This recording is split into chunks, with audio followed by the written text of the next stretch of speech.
Thank you, Madam Speaker, and it's always an honour to bring the voices of Chatham-Kent-Leaming to this chamber, and today to rise to speak to the federal budget that was tabled on October the 35th. Now, I realize there's no such date in our calendar, but perhaps there is one in the Liberal calendar where deadlines are flexible and keeping promises is optional. Madam Speaker, what I was looking for in this budget was one thing. I was looking for hope. I was looking forward to the banker that this country elected would bring sound fiscal management to government finances, which would in turn lead to affordable living for Canadians. But once again, the Liberal government's budget is not affordable.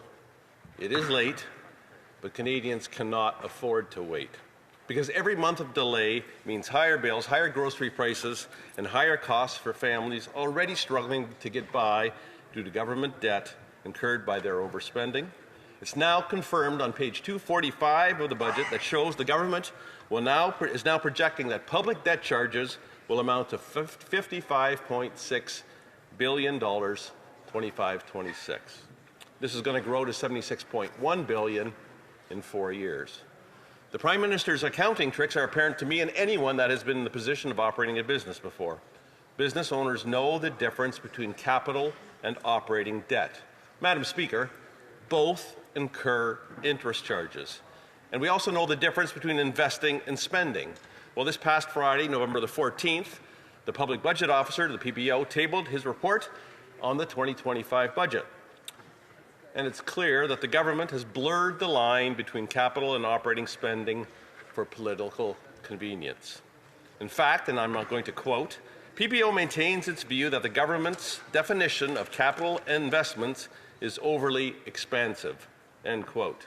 Based on the PBO's definition, capital investments would actually be approximately 30% or $94 billion lower compared to what Budget 2025 has to say. Because of this, the PBO warns that, and I'm going to quote again, given the subjectivity involved in defining federal capital investments and their role in guiding fiscal policy decisions, the PBO recommends that the government establish an independent expert body to determine which federal spending categories and measures qualify as capital investment. End quote. Madam Speaker, when an independent budget officer has to recommend the implementation of an independent referee because the government keeps moving the goalposts, it's a sign of serious fiscal credibility problems. Canadians in charge of a business or a household both know that they must work within their means to operate from a fiscal anchor. The PBO has clearly stated that the government has abandoned their previous fiscal anchor, which was to reduce the federal debt-to-GDP ratio, a commitment made during the 2024 Fall Economic Statement, which was a key metric for, and I'm quoting, not only fiscal sustainability, but also to preserve Canada's AAA credit rating, which helps maintain investors' confidence and keeps Canada's borrowing costs as low as possible, end quote. And now, the Liberals have put Canada's international credit rating in jeopardy.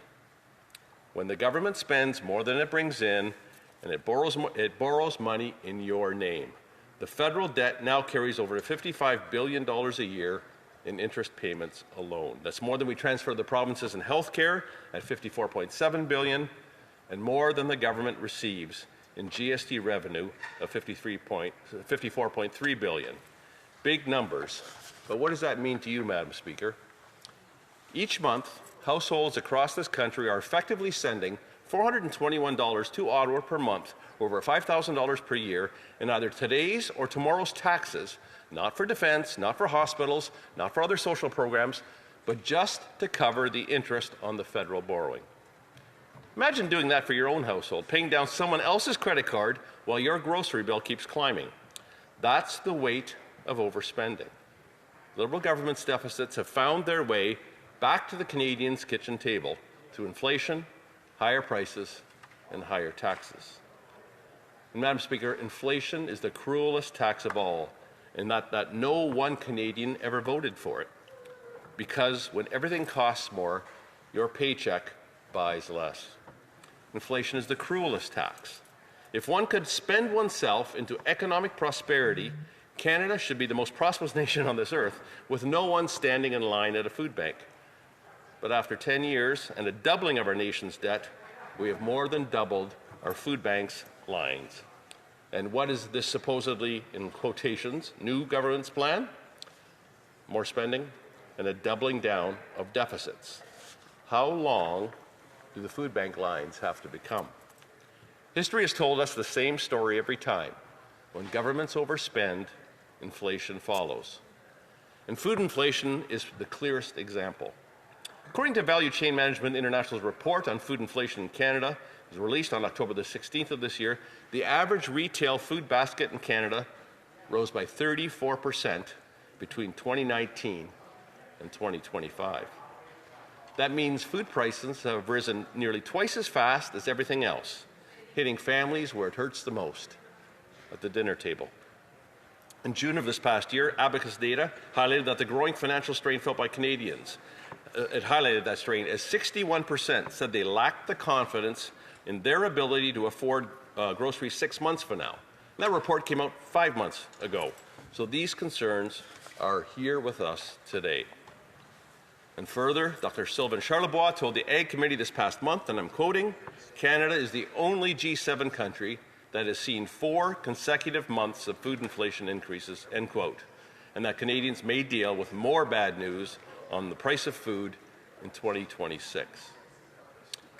Inflation doesn't just empty wallets, it erodes dignity, and it always hurts those at the lower socioeconomic levels far more than those with assets. Wages never rise as fast as costs do during periods of high inflation. So when Ottawa spends without restraint, it piles the cost onto Canadians through higher prices, higher taxes, and fewer opportunities. And because of that, the social programs that Canadians rely on, that Canadians value so much, they are put at risk.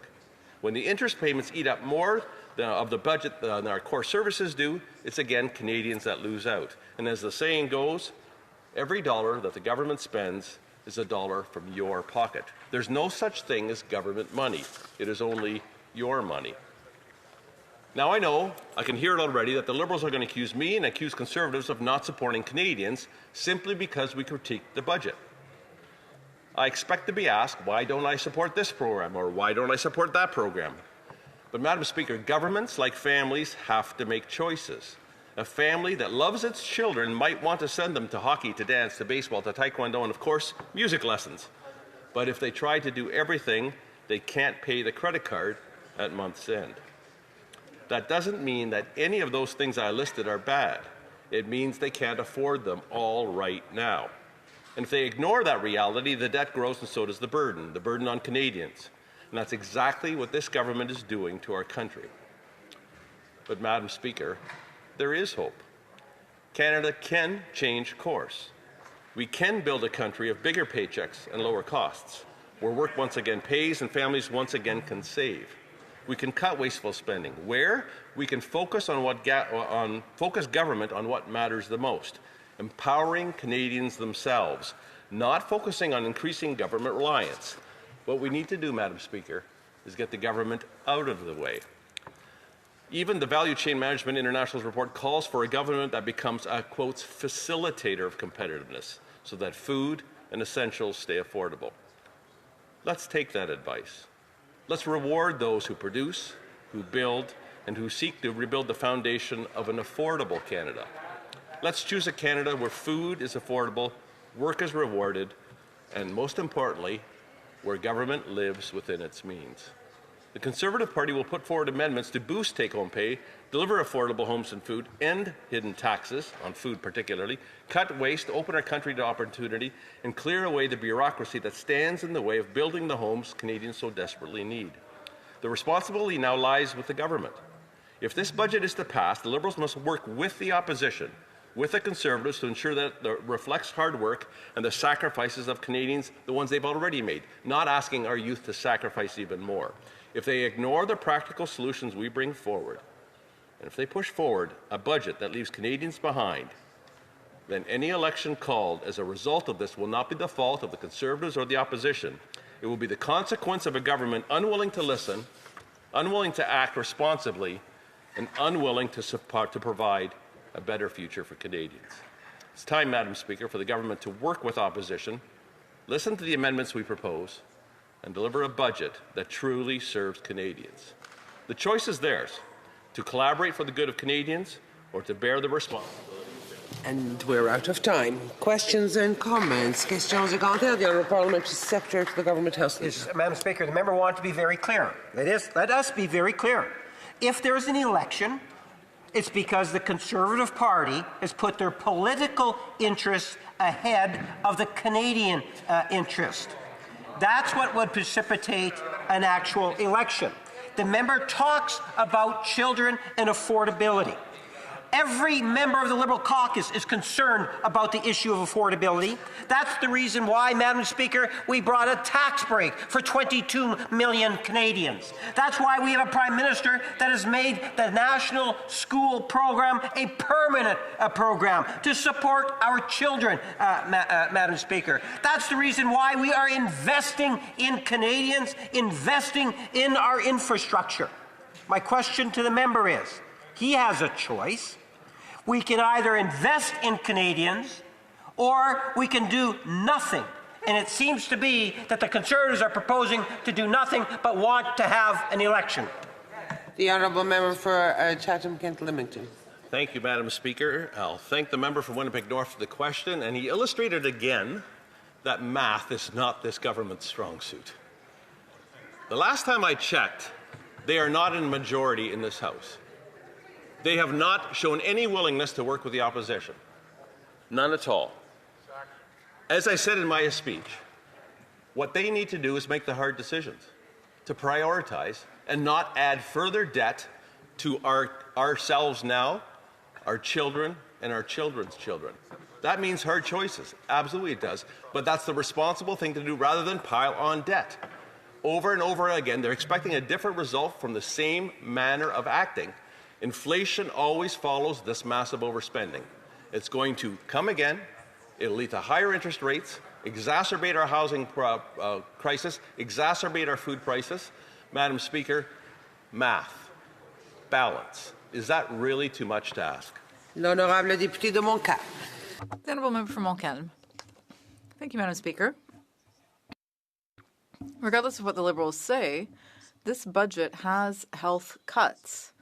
If you look at the indexation, it'll go from 6 to 3%, even though the system costs are 6%.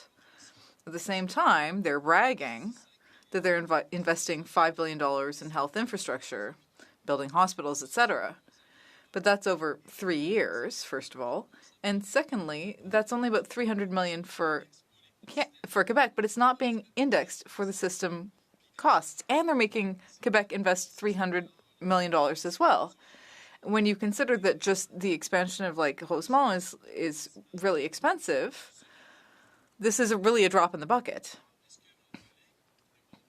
So would my colleague not agree that the Liberals are bragging and that that's really unfounded?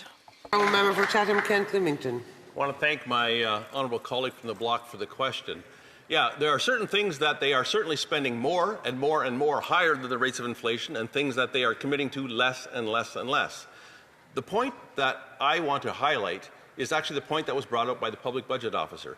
Irrespective of the numbers that this government put in the budget, he is saying that there's about a 7.5% likelihood they're going to hit them. That makes 92.5% of the fact they're going to miss them. So 3% on health. Might it only be 2 or 1 because of all the other spending? Certainly our debt, not only the debt, but the cost of servicing that debt is growing much, much faster. So they can spend more when they choose to. But it's not on the social programs. Not on the social programs that we rely on because we're having to commit so much of our funding to servicing our debt. Thank you, Madam Speaker. Honourable Member for Elgin, St. Thomas, London South. Thank you, Madam Speaker. You know, there's a narrative we've been hearing from the Liberals today, which is that the budget they've put forward should just be blindly accepted by all opposition parties, and that if we don't go along with this reckless budget, an election is on our hands. Now, interestingly, with a member as loquacious as my colleague from Winnipeg North, you can always find that he said something in this chamber.